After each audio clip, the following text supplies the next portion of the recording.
Bismillah walhamdulillah wa salatu wa salamu ala rasulillahi wa ala alihi wa sahbihi ajma'in. Assalamu alaikum wa rahmatullahi wa barakatuh. Alhamdulillah. I apologize for being late. I actually live in South Arlington. Most of you probably don't even know where that is. That's how far it is. But so I was here for khutbah yesterday. I made it back home and I left immediately and I just got here right now. So that's pretty much what's been going on. So alhamdulillah. But I was able to make it out and I wanted to come out, be able to spend some time, inshallah, here with all the brothers and sisters.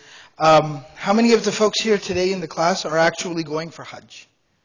Oh, mashallah. So these are the Hujjaj. That's exactly why I wanted to come. So it's really a pleasure and honor to be able to spend some time with y'all before you set out on this journey of a lifetime. I know that sounds very cliche and that sounds very like almost like an expression but a formality, but it's really not.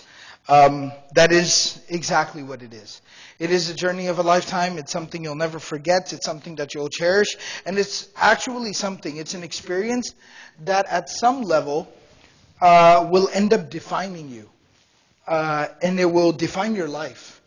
And it'll change your life completely.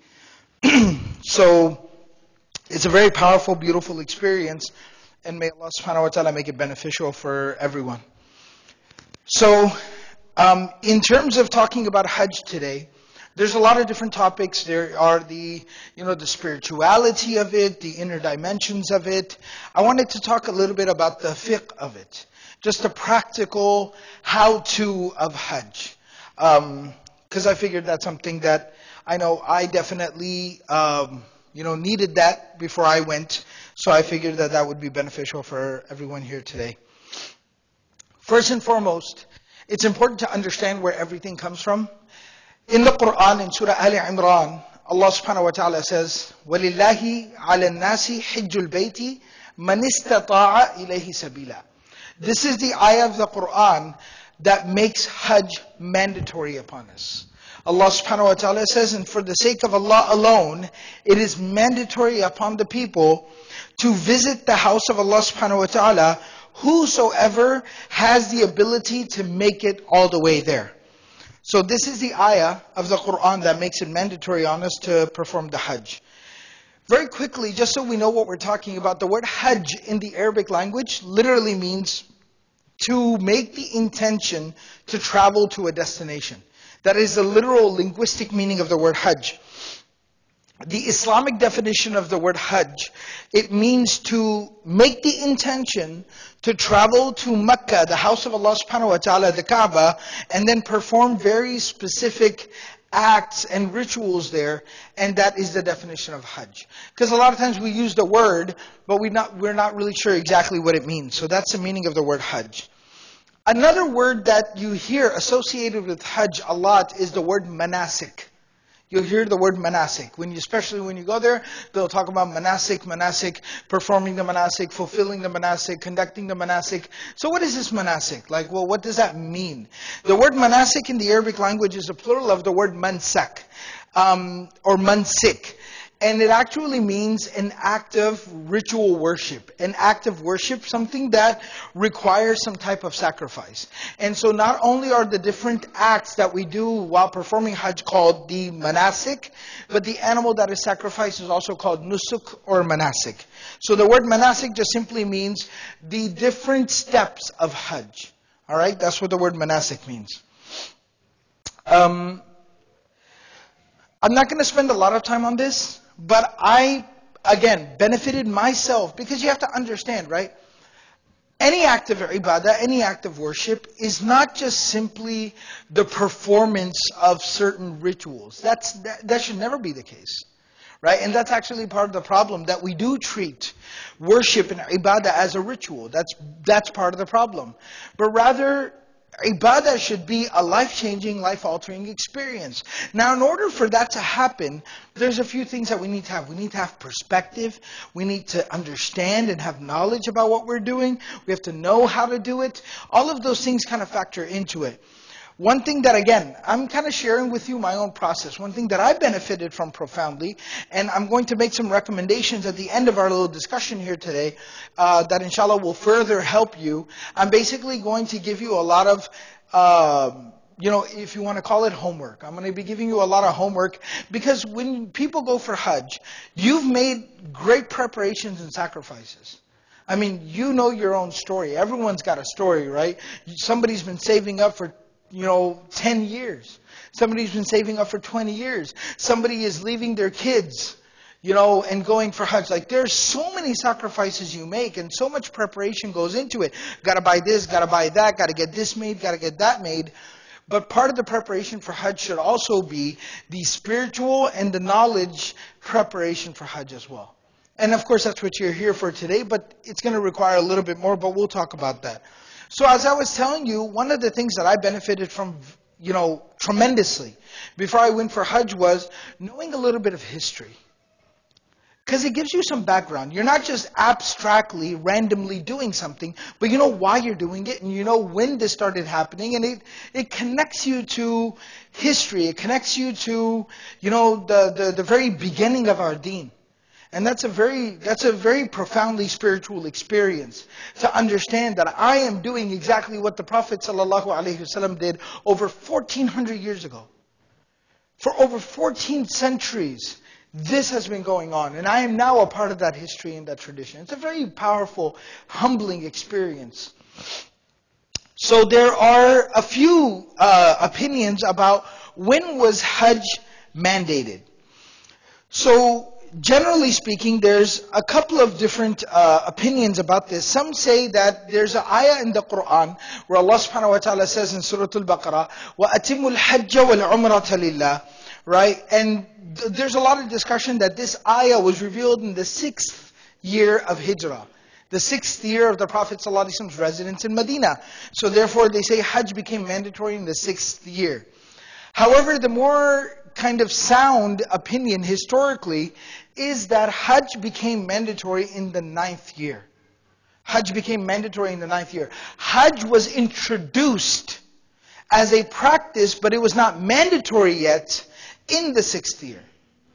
But then it became mandatory in the 9th year. That is kind of the reconciliation that the scholars have.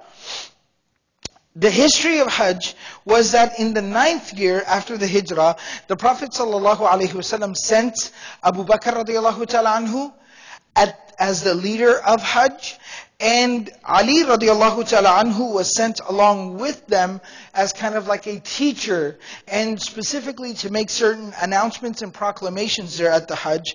It's mentioned that there were about 200 people with them.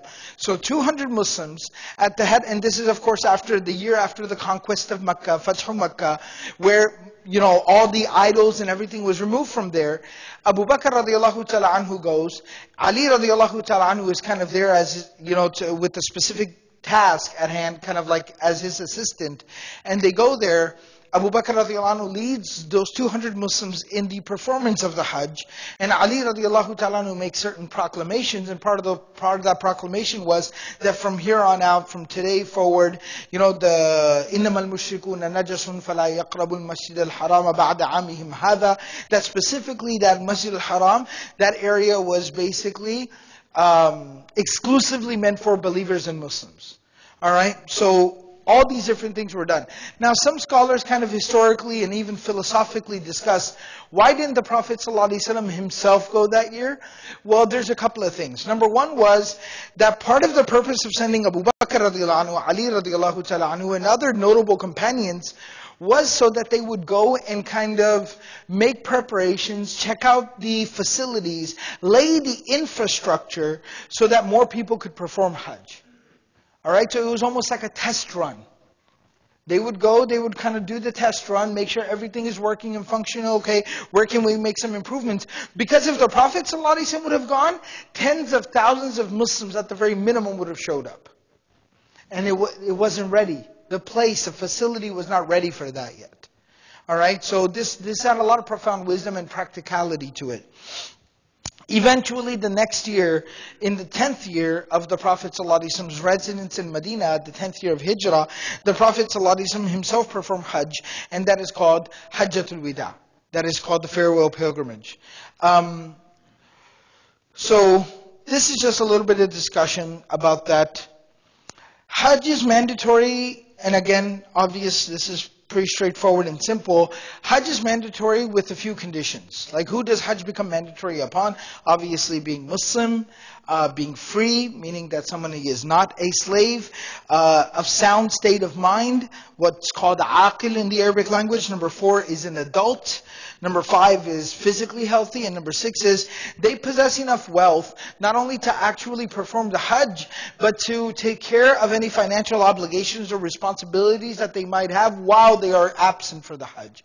So it's not that you go for Hajj and then let all your bills go to collection. That's not how it works. Or I'm going for Hajj, so what are my wife and kids going to do while I'm gone for Hajj? Well, guess that's their problem. That's not how it works.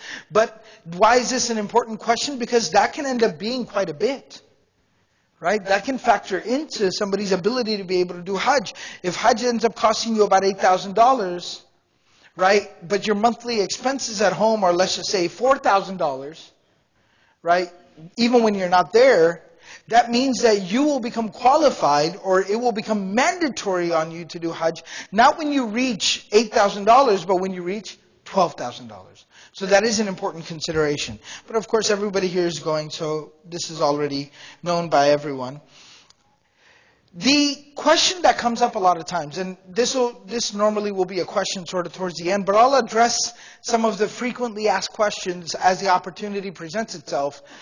Another mandatory requirement that is known by a lot of people is women needing a mahram, a male, close, Islamically recognized relative, all right, to be with them on the journey of Hajj.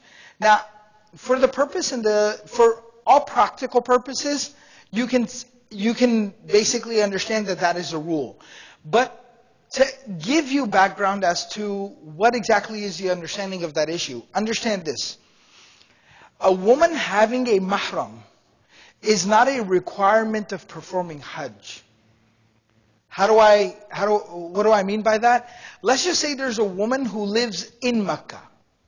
There's a woman who is a resident of the city of Mecca.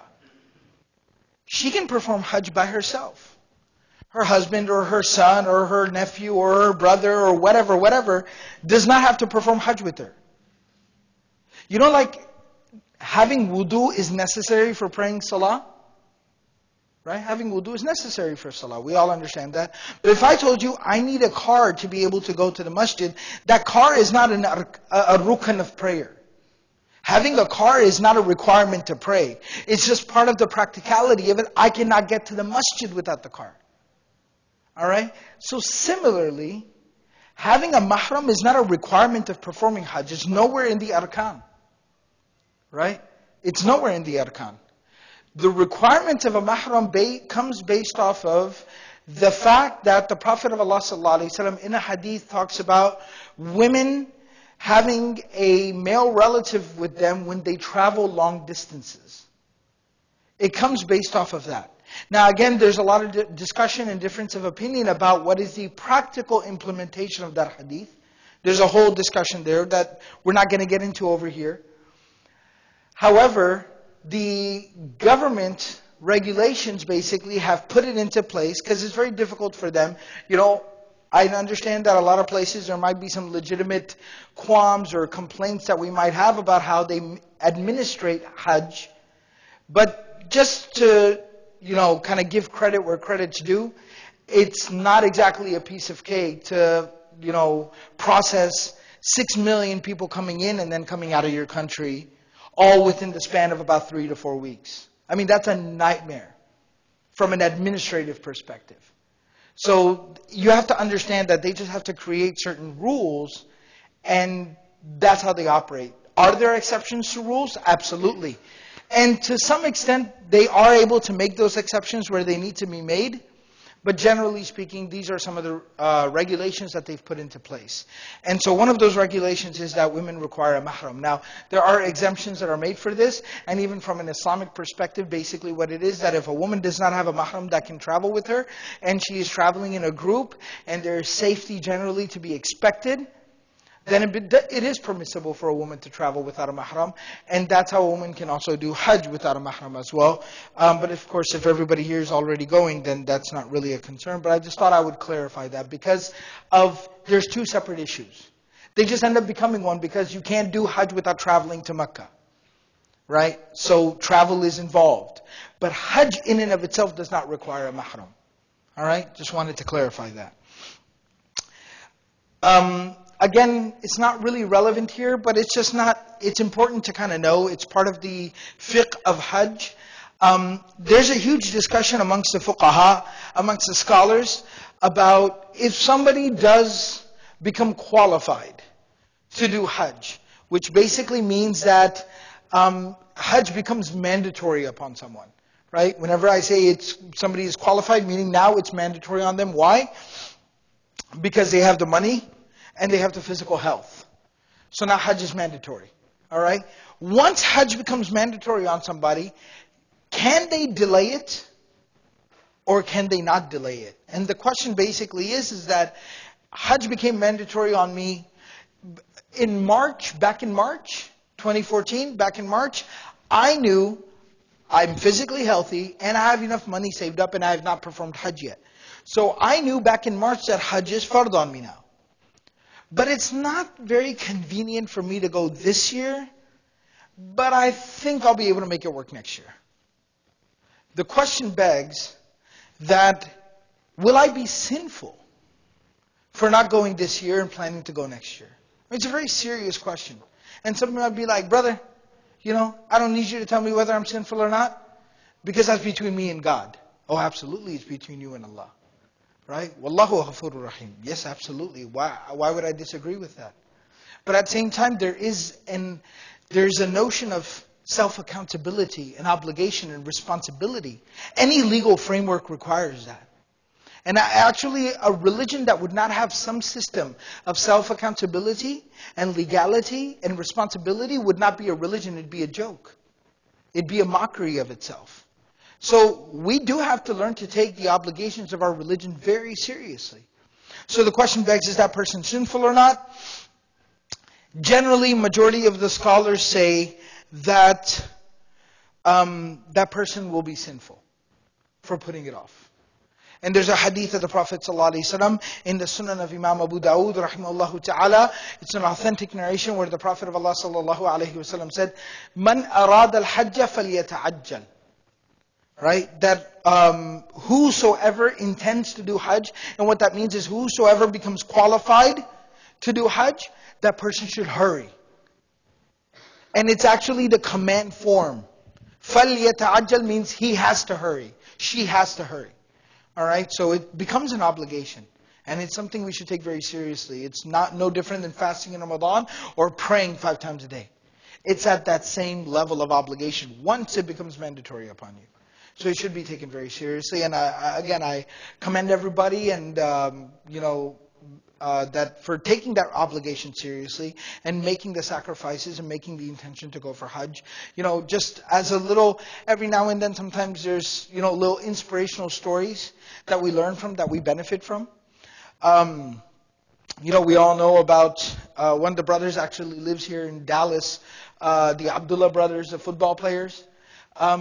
They reached out to me in 2000, I think they went in 2012, they went for Hajj.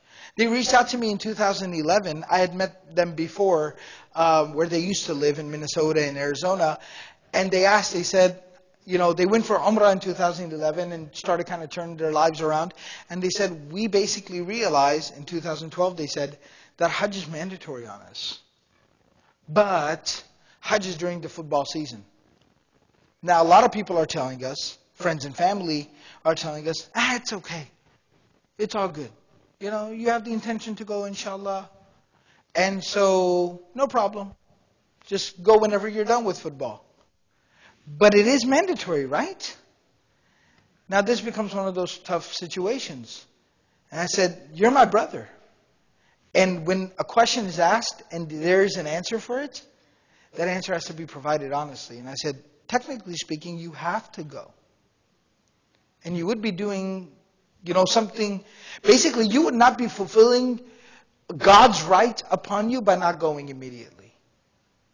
That's just, it is what it is. Sometimes it's just that simple. And that's why they made the sacrifice and they went ahead and they went.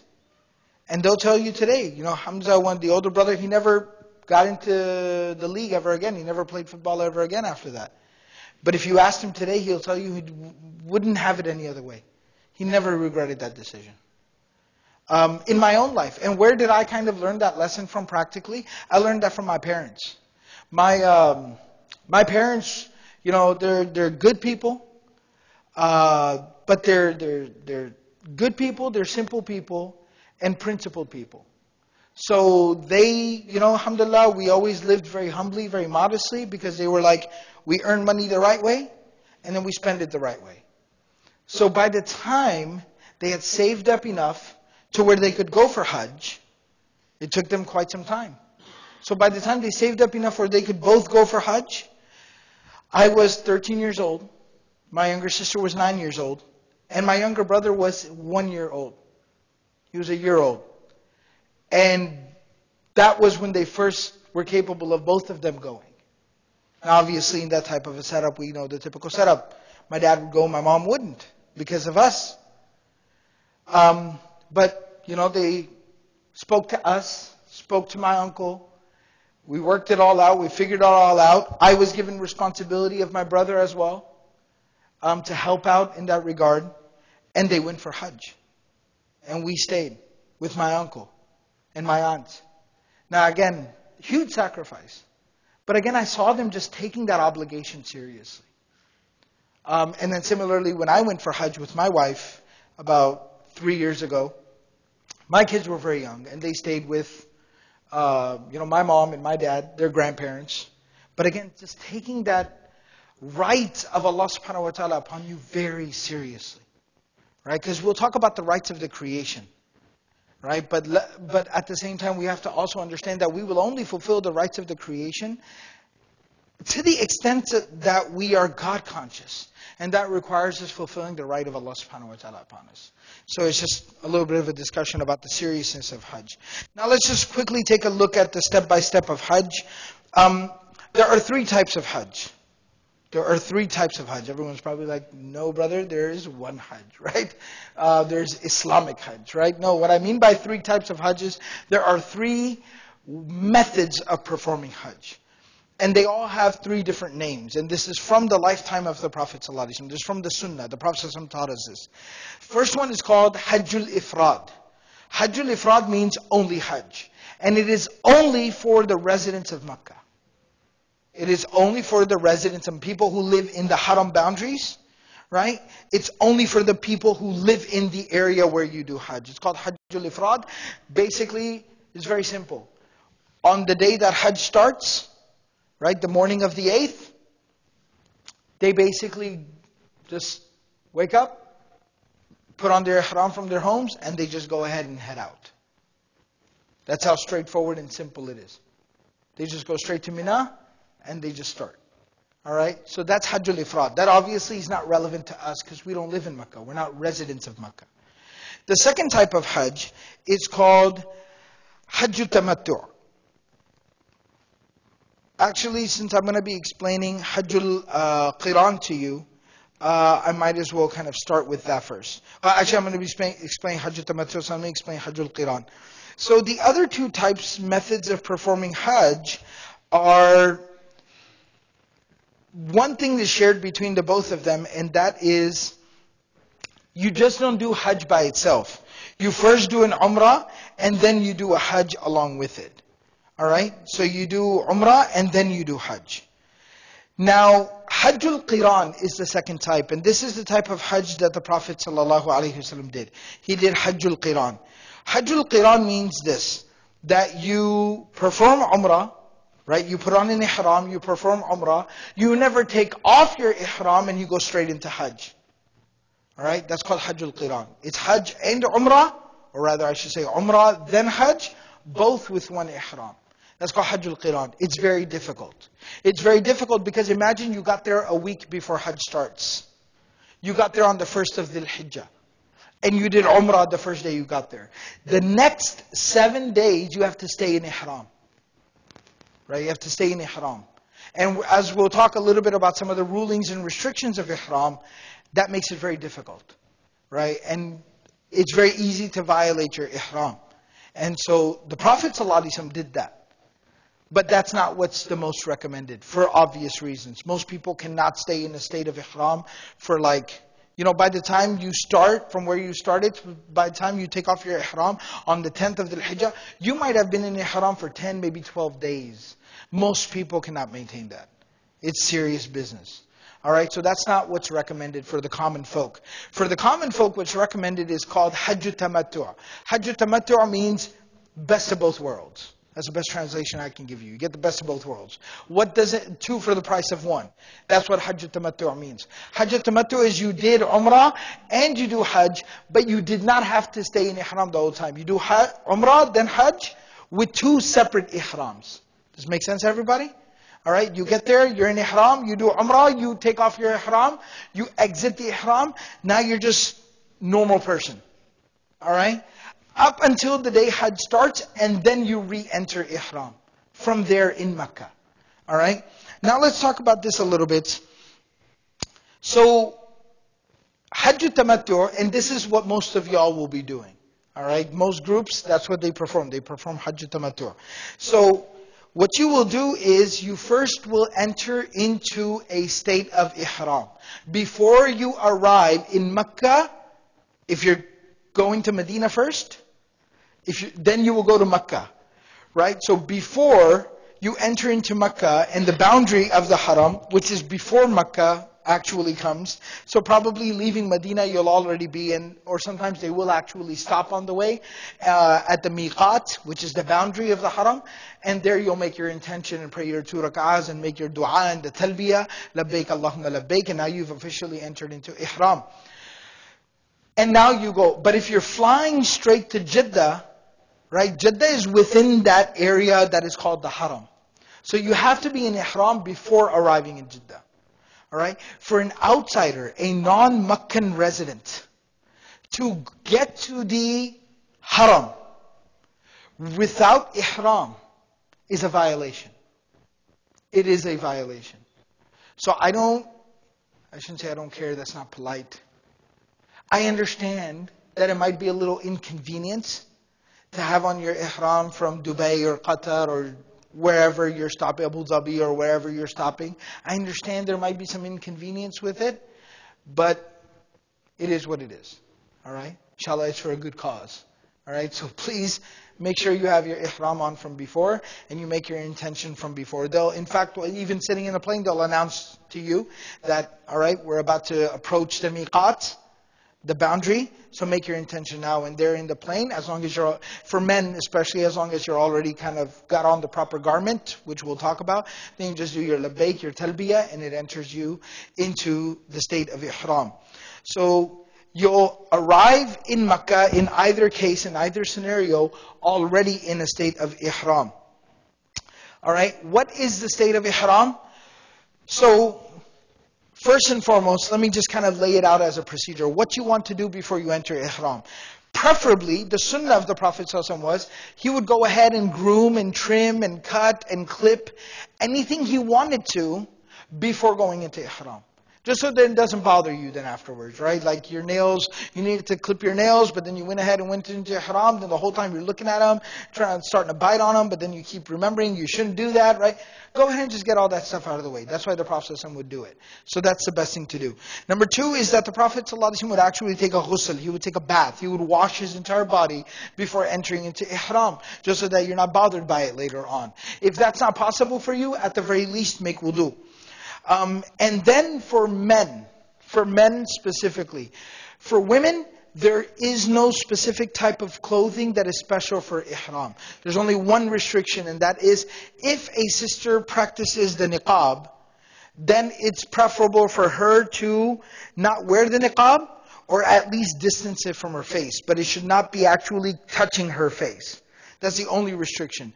Outside of that, there is no special clothing, there is no special anything for women in terms of ihram. If you have come across a website or somebody selling you, Hajj clothing for women, that's called making money and having a business, all right?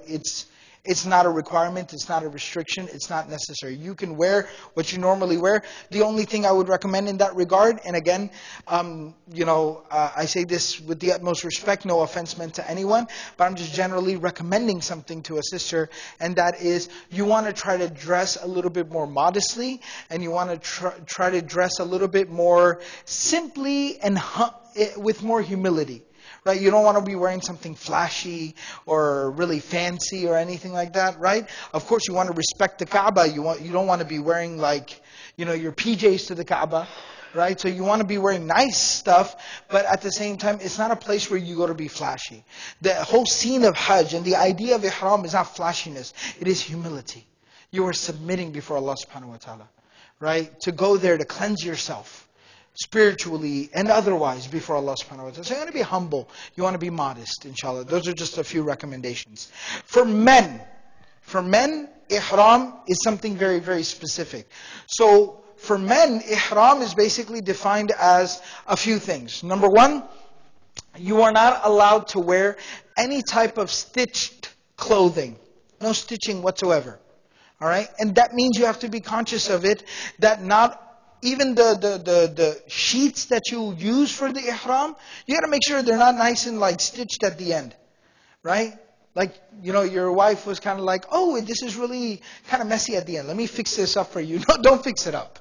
All right, no fixing it up. It's supposed to look like that. All right, so it's not supposed to be stitched in any way, shape, or form. Not at all. No stitching, no sewing, no nothing. All right, that obviously means that you are not allowed to wear any type of undergarments. All right, not an undershirt, not boxer shorts, not underwear. You're not allowed to wear any of that. And that might make somebody very uncomfortable. That's part of the idea. You're supposed to feel that discomfort. You are there submitting yourself before Allah subhanahu wa ta'ala. All right, some of the scholars, when the classical scholars, when they would write about Hajj, they would call it a dress rehearsal for the Day of Judgment. All right, some called it a dress rehearsal for being put in your grave. It's like a kafan that you're basically wearing. All right, so it's supposed to be that simplicity is supposed to be there. So you're not allowed to wear any stitched clothing. You are not allowed to cover your head with anything, right? Dopey, baseball cap or otherwise. Or even the little fancy thing that the Arabs wear over their head, right? The little scarf type of thing. Nothing. You're not allowed to cover your head with anything. Holding an umbrella is not the same thing. You're just not allowed to wear something on your head. You're not allowed to wear something on your feet. No socks or nothing like that. And even in shoes, there's a little bit of difference of opinion. Some scholars say, well, shoes don't really count as the same thing. But I will tell you one thing. Don't fall into difference of opinion. You're going to end up spending, I think safely, it's safe to assume, you're going to spend about 5 figures. All right? And pretty much all the vacation you've accumulated over years. And make all the other sacrifices that you're making. Only to go there and try to say, well, actually, somebody told me that you are allowed. No, I don't care, actually. I'm telling you what I would do. So the general recommendation for Hajj is that the top of the foot should be exposed. Now some people say, well, some scholars allow for it, so you can wear some maybe sandals or something like that you can wear. I understand some scholars might allow for it. I don't know about y'all. I really wouldn't take that chance. So what I recommend is that you wear flip-flops. You know what flip-flops are? Chappal, right? So you wear some flip-flops, to expose the top of the foot. You've made so many sacrifices. Why play around with these little technicalities? Who cares? Wear flip-flops for a few days. It won't hurt you. Okay, so you're not allowed to keep the top of your foot open. You're not allowed to wear any stitched clothing. Don't cover your head. Now, in terms of the garments that you wear, everybody knows it's 2 sheets of cloth. One is tied around your waist. I wish I would have brought some type of a garment or something to demonstrate. But one is tied around the lower part of your body at the waist, kind of like an izar, what is called in the Arabic language. In Urdu, a lot of times it's referred to like as a lungi or a dhoti or whatever else somebody calls it. All right, you understand what I'm talking about? In Arabic, it's called an izar. The Prophet ﷺ would wear it as well, izar. So it's just a garment that's tied around your lower waist, kind of like how you would tie a towel around your waist. Same idea. And then the second garment is used to kind of cover your upper body. Now, I know that you see sometimes people have their shoulder out. They'll kind of throw it around, right? And leave their shoulder open, looking kind of like a gladiator or something, right? That has a very specific time and place for it. You're not supposed to walk around like that. But the other second garment, you're supposed to wear it like a shawl, covering up as much as possible your upper body. Modesty is important. Hajj is not an excuse to be walking around shirtless in the most sacred place on earth. All right, you'll see people do that. They'll just kind of get annoyed and it gets hot. So next thing you know, brother's walking around and he's just got the other garment just kind of flung over his shoulder. Dude's walking around shirtless in the most sacred place on earth. No, the Prophet ﷺ never did that. All right, is it a part of your aura? No, it's not. Is it appropriate? No, it's not. All right, so try to be modest, inshallah. So that's a little bit of what it is. Now, what are some of the restrictions of ihram?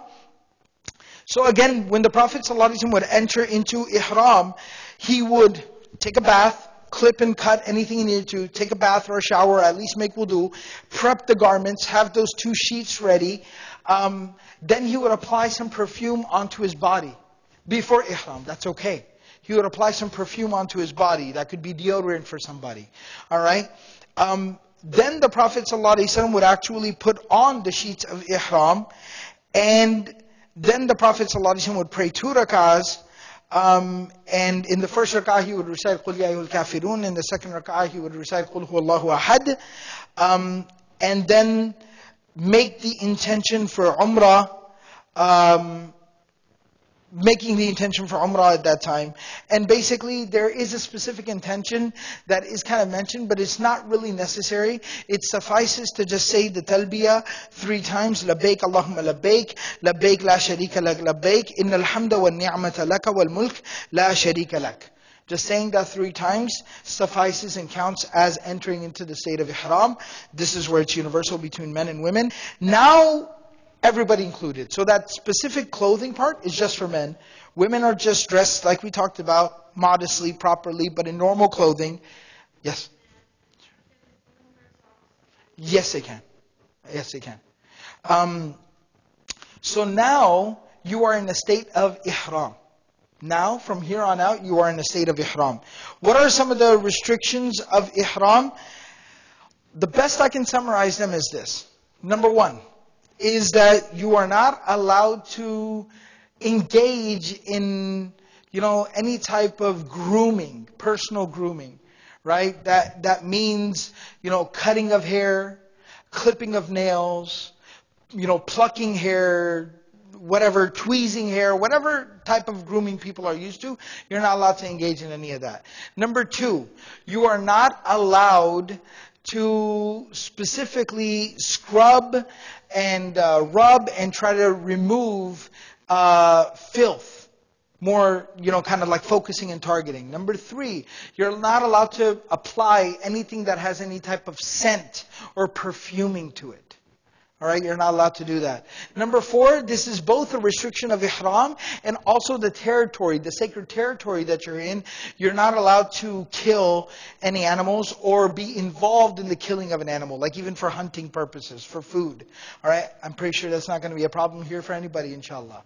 All right, so that's the restrictions of ihram. Along with all the other restrictions that we know in terms of personal ethics.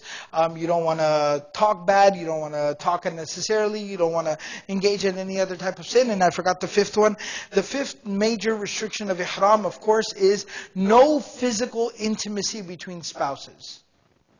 No physical intimacy between spouses. That means, and again, I apologize if this seems explicit, but no sexual relations.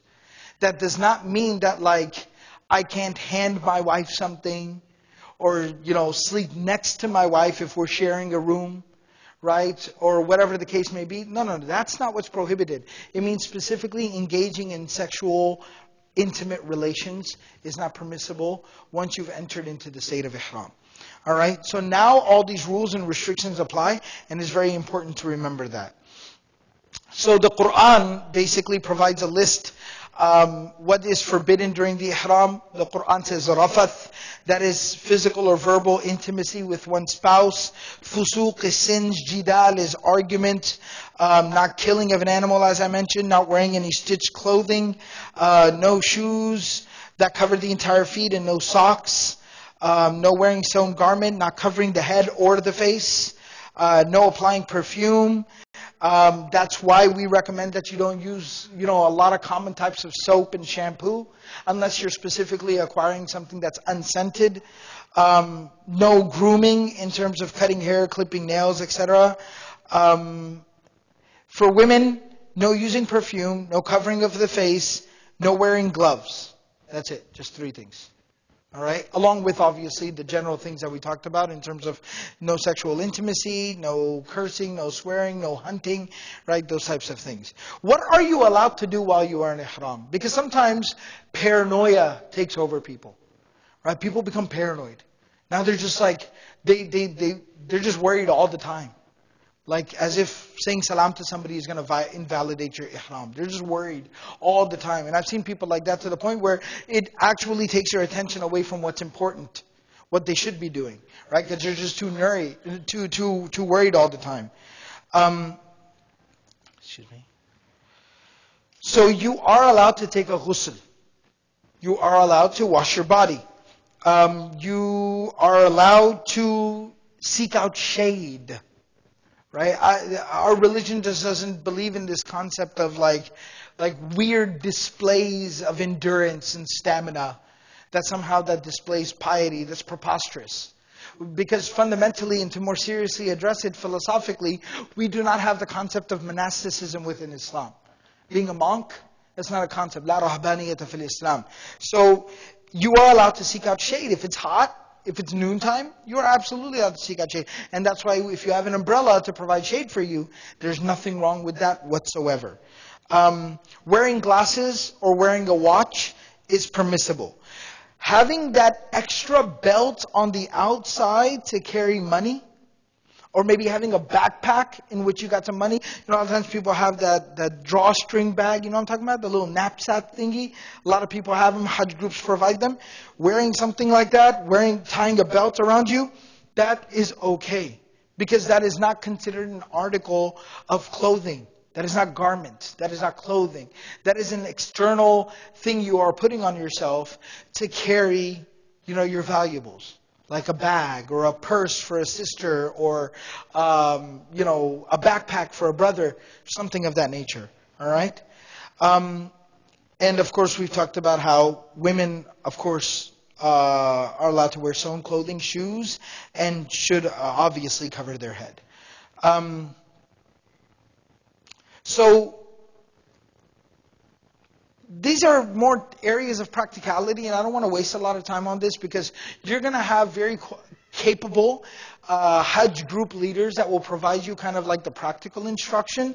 But just as a little, I guess, from somebody kind of maybe representing the religious side of things, I just want to tell you, make sure that you are make sure that you're basically being smart about things. Don't become overly emotional. All right? Don't try to be more pious than piety itself. When you arrive there in Mecca, I understand that you're like, this is your life's ambition fulfilled. This is your dream being realized. When the Hajj group tells you, we are going to go to the hotel, we're going to check in, you're going to put your stuff in your room, put your valuables in your safe, and then we will go to the haram together. That's what you should do. Not kind of be like, hey, I don't care about hotel. Hotel is dunya. Luggage is dunya. You are dunya. All of this is dunya. I'm going to go talk to God. Like, no, stop. All right? Relax. Take a deep breath. Do what you're told. All right? You're about to go and enter into a space where there's about 3 to 4 million people. Most of us have never been in a crowd like that in our lives before. Right? We live in Texas. Right? Every human being here occupies half an acre. Right? So we have no concept of what you're about to deal with. When we come to the masjid and there's like 500 people at the masjid, we complain, oh man, it was too crowded there today. Right? You have no idea what you're in for, okay, if you've never been before. So relax, take a deep breath, and do what you are told. These are trained professionals. These are people that have been doing this for 20 years. Please listen to them. So we do not have to make an announcement here next Friday. We lost this brother or sister at Hajj. Make dua that they are found, all right? We do not want to make that announcement here in Plano Masjid, okay? So please do what you are told. Sister, you had your hand up.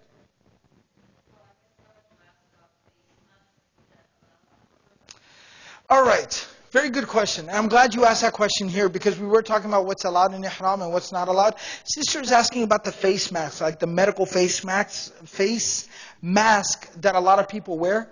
And you'll see them wearing, and it's even recommended to some people. Here's the thing. Generally speaking, you are not allowed to cover your face in ihram.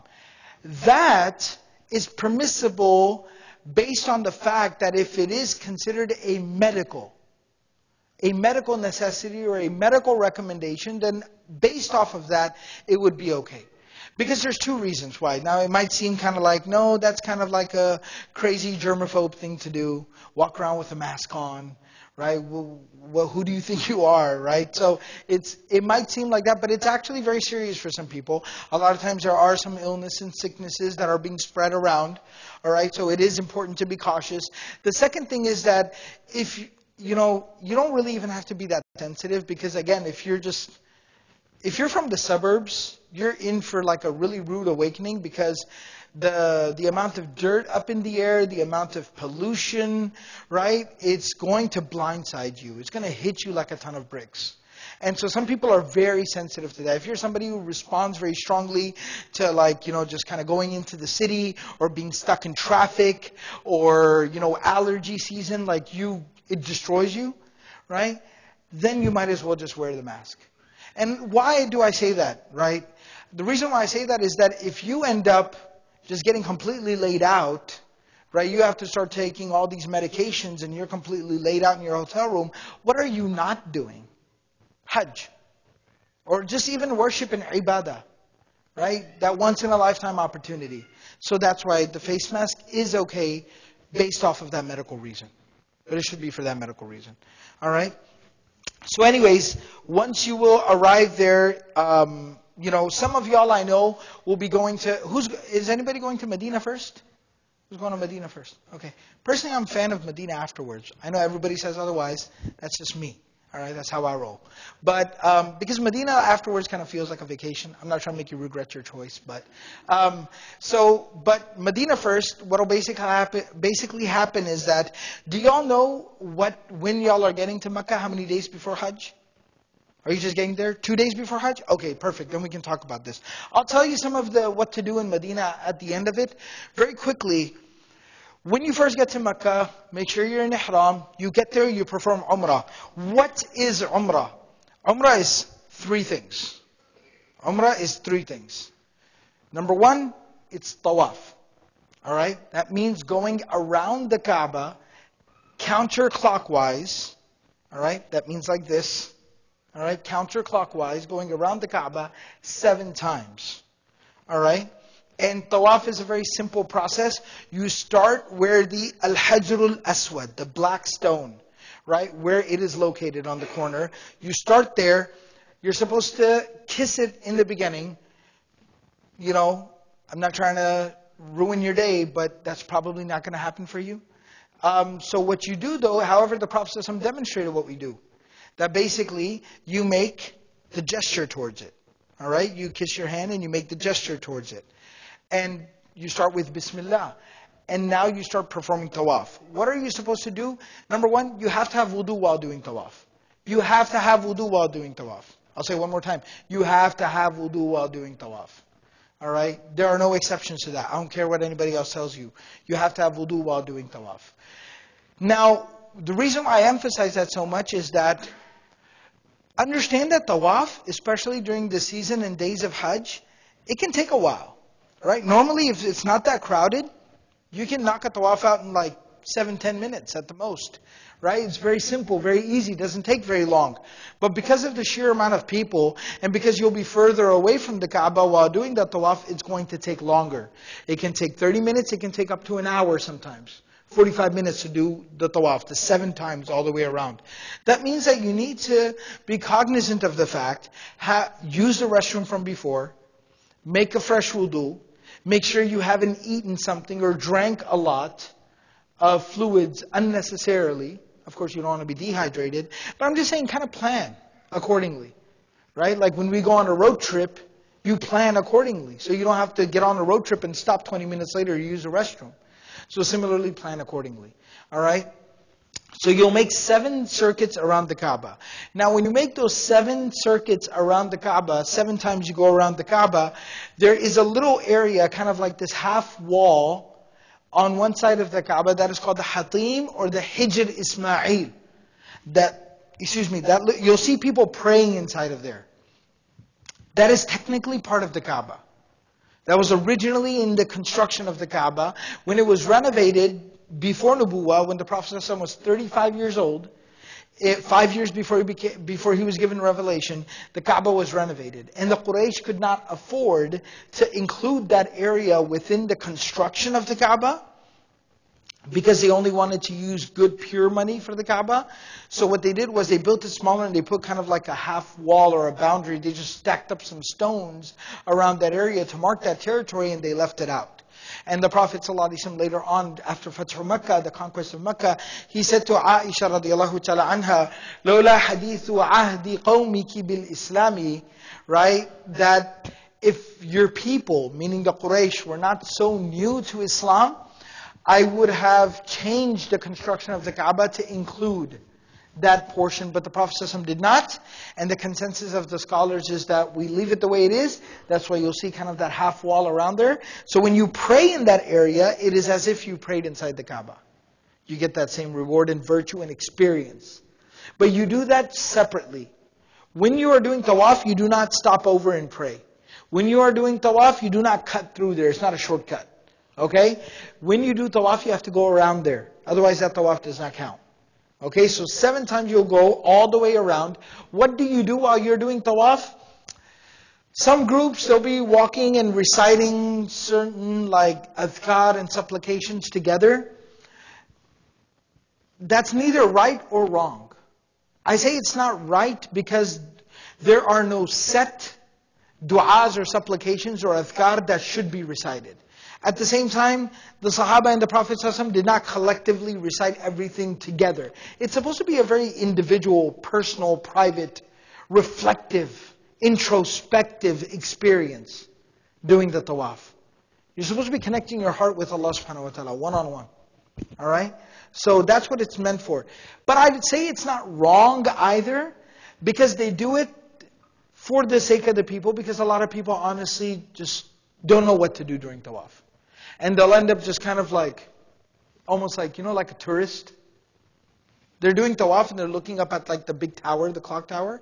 They're like doing tawaf like this. It's like, no, this way, right? Like, stop, right? So people just become tourists while they're doing tawaf. They're just looking around, not paying attention. They're looking at people like, oh, those look like Chinese people, right? It's like, stop. That's not what you're here for, right? So it's not Disneyland. It's the Kaaba. Right? So that you don't do that at the Kaaba. So people have trouble paying attention. And that's part of our problem, right? So for that reason, the group together will be kind of reciting something. And just to help everybody kind of focus. So that's why I say it's not wrong. But I say it's not right because the best thing to do is for you personally, individually, to spend that time talking to Allah subhanahu wa ta'ala. Make dhikr, make dua. Think about your life. Think about your choices in life. Like it's a profound... Do you understand where you're at? Literally, you are within reach of the Kaaba, the Baytullah, the most sacred place on earth. So just soak that in and experience it. So that's what you do during tawaf. There's nothing really set to do. And so 7 circles like that. Then when you're done with those 7 circles, you go and you pray 2 rak'ahs. Anywhere behind the Maqam Ibrahim. Maqam Ibrahim, the station of Ibrahim, you'll see it, it's on the Mataf. Right, that's where Ibrahim ﷺ stood. Anywhere behind there. Now obviously, people, on that actual area of doing tawaf, I have pictures and all this stuff in my presentation, but that area where you do the tawaf, everyone has seen it. Maqam Ibrahim is there. You'll see a whole group of people trying to pray right behind there, but people are doing tawaf through there. So all of a sudden there's like all this like pushing and shoving and fighting, and people want to pray exactly there, so they basically pray like this.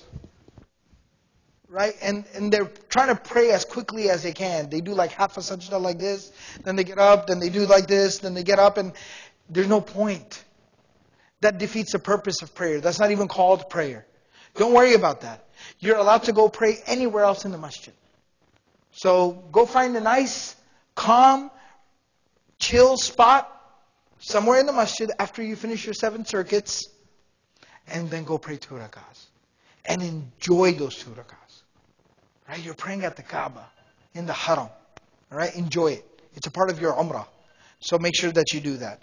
Before I talk about the second thing that we do in Umrah, a couple of the brothers had their hands up, and then I see the sister. I'll be right here. They had their hand up before, yes. So this question comes up a lot. People say, don't look at the Kaaba while doing tawaf. What that means is that it's not like if you look at the Kaaba, it'll break your tawaf. That's not the idea. Like if you glance over at it, that's fine. What they mean by that is that you're not supposed to do tawaf just constantly looking at the Kaaba. Because some people get kind of the idea that you're supposed to maintain eye contact. Right? Like if you take your eyes off of it, it'll disappear. That's not the idea. But you're supposed to do tawaf, facing straight forward, walking forward, and just doing it. But if you glance over, it's not that it invalidates it. Right? Brother? Oh yeah, I'll explain that right now. Jazakallah khair, thank you. Sister?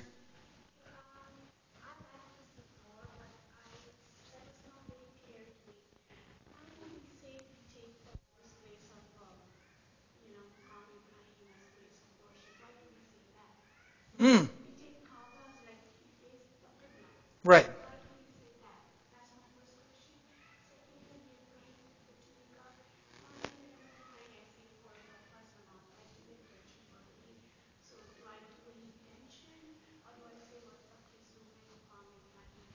So, I think that your questions kind of arise from a couple of misconceptions, misunderstandings. Number one, of course, just philosophically talking about the Kaaba and why we all pray in that direction. That actually creates uniformity, and it organizes the ummah, uniforms the ummah. It's more for the purpose of discipline and to unite the ummah in our direction of prayer. All right? As far as praying behind the Maqam Ibrahim, it's not necessarily so much about the Maqam Ibrahim that we're doing that. It's because that's what we saw the Prophet ﷺ do. Does it make sense a little bit more now? That's the understanding of it, right? So a lot of times people confuse these two things. And the third thing, as far as making an intention, all intention of all prayer is just an intention of the heart. So you know in your heart, I just finished tawaf and I'm going to pray 2 rakahs. That's it. This, for doing it for the Umrah, it's actually what we call like a wajib. It's a necessity. All right? Yes.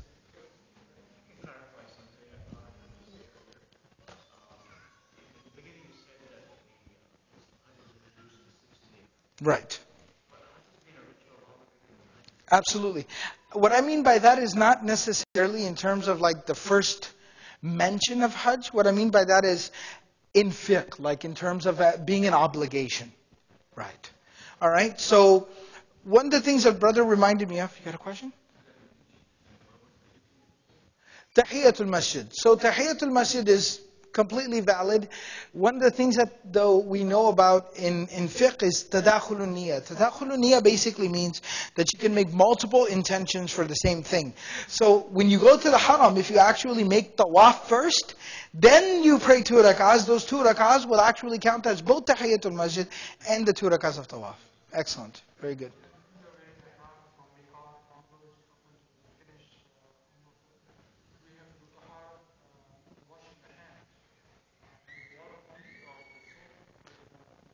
Again, you can water only is of course the safest route, but if you are using soap, just try to make sure that it's not like a scented, flowery type of soap. That's what the idea there is.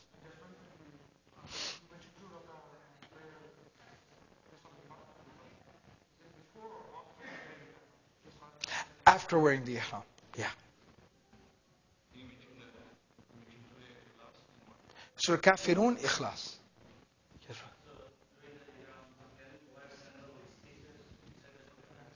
No, right. Shoes are, of course, always stitched. That's not a problem.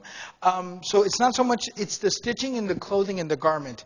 But with the shoes, what you just want to make sure is that it's open from the top as much as possible. The foot is exposed. You can see the majority of your foot from the top of it.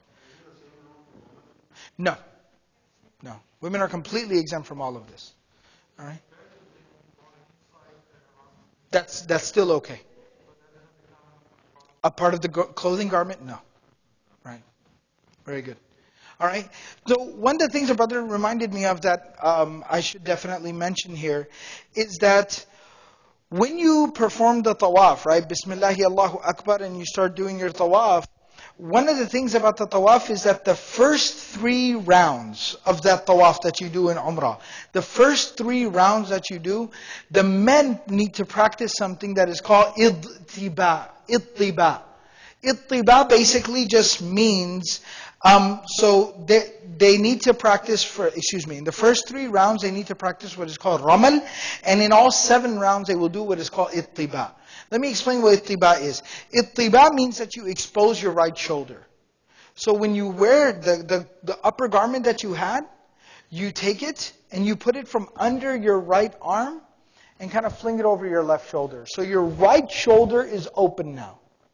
Before you start doing the tawaf, you open up your right shoulder. Then in the first 3 rounds that you perform, you do the act of ramal. This is based in history when the Sahaba radiallahu ta'ala anhum with the Prophet sallallahu alaihi wasallam went back to Mecca for the very first time after they had left Mecca at the time of Hijrah. It was the 7th year. It was the 7th year of Hijrah, and it was in the occasion is called Umratul Qada. Umratul Qada. You know the Treaty of Hudaybiyah? The Treaty of Hudaybiyah, that was in the 6th year. The Prophet ﷺ and the Sahaba went to go perform it. And they were stopped by the mushrikun, the people of Makkah. So then they agreed to let the Muslims come the following year and now perform Umrah for 3 days. They were allowed to stay in Makkah for 3 days and do Umrah. So when they came, these were believers now. And they were so humbled to be at the Kaaba worshiping. That, they were making dua and just naturally feeling very just humble and modest in front of Allah subhanahu wa ta'ala at the Baytullah. So they were like, just naturally, physically, that humility was manifesting itself. So many of the mushrikun, the Quraysh, they started to point and laugh and say, look, Islam has made them weak. Islam has broken their backs. So when the Prophet ﷺ heard this, he told the Sahaba, he said, okay, what I want you to do is the following. When you perform the tawaf, I want you to open up your right shoulder. Like I said, because you look like a warrior, the way you're wearing it with the right shoulder exposed. So he said that's the first thing you do. Number 2, in the first 3, there are 7 rounds. In the first 3, this is for the men only. What you do in the first 3 is you do ramal. Ramal is not running. That's not the same thing. It is still walking. And trust me, with the number of people there, you're not going to be able to do much more than just shuffle. All right? But the idea is to kind of stick your chest out as much as possible and kind of have like a marching type motion. Stick your chest out and kind of have a marching type motion. It is not arrogance, but it is almost pride within your deen. All right? Standing tall for the sake of Allah subhanahu wa ta'ala. That's the practice of it. And so that is a part of the song. What's that? If possible, which is not going to be possible. But if possible, it's walking a little bit faster. All right? So that's called the ramal, and that is for the men specifically. So you will do 7 rounds in this way. After doing your tawaf, of course we talked about, you'll pray the 2 rak'ahs anywhere in the masjid. And now the next thing that you will do is you will, after praying your 2 rak'ahs, you will go back to where the black stone is, in line with the black stone, and you will do istilam. That's like almost like saying salam Just making that gesture from afar, Bismillah, Allahu Akbar. After which, you will now go to perform sa'i. Alright? Sa'i is the walking between the mountains of Safa and Marwa. The walking between the mountains of Safa and Marwa. Inna Safa wal Marwata min sha'airillah. Alright? You will start at the mountain of Safa. You will stand up there, make a quick dua. After which, you will start walking in the direction of Marwa. Basically, how do you know which direction that is? Follow the crowd, okay? So you'll start walking in the direction of Marwa. Now this is again for the men only, specifically, exclusively. You will see two green kind of like lights. There's a little section. There's this very small section of it between, it's called Milayn Akhdarain. Alright? Two green lights. Between that region, between those two markers, you want to walk a little bit faster. You want to move a little bit faster. You want to walk a little bit quicker. Alright? Not run necessarily, but just a little bit. Like kind of like jogging type of motion. Alright? You just want to do that. And then after that marker comes, you slow down again and you continue walking. Alright? Sisters should walk the entire time. Alright? So you basically perform this. You'll see a lot of people, making different gestures towards the Kaaba while they're walking. And none of that. You should not practice any of that. You just walk forward from Safa to Marwa. Again, you make dhikr, you make dua. You remember Allah subhanahu wa ta'ala. You think, you reflect, you talk to Allah subhanahu wa ta'ala. That's what you do during that time. Once you reach to the place of Marwa, the mountain of Marwa, the other side, that is one round. One round does not mean go from Safa to Marwa and back to Safa. No. From Safa to Marwa is one round. Alright? When you reach Marwa, you will turn around from there and you should walk back now towards Safa. When you reach Safa again, you walk back towards Marwa. Alright?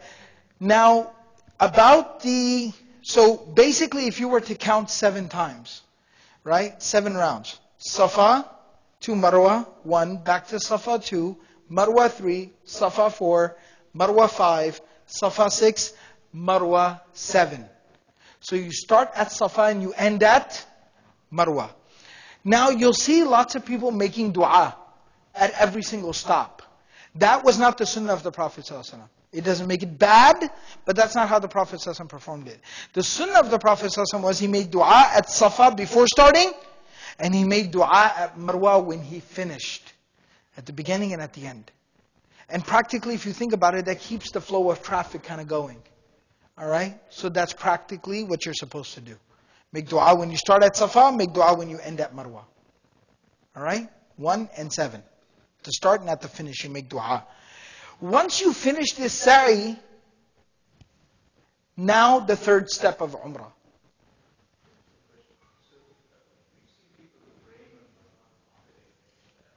No. Nothing. Yeah, it's not a thing.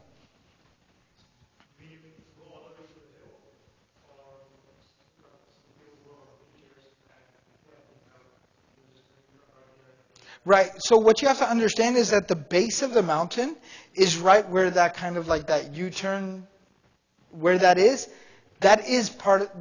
right above where the base of the mountain was. Right.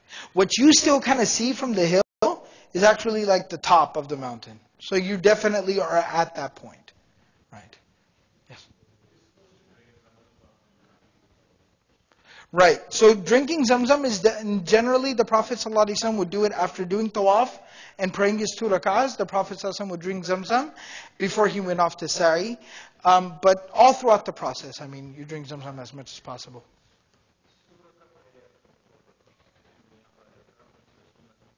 Right, that's sunnah. It's not a requirement.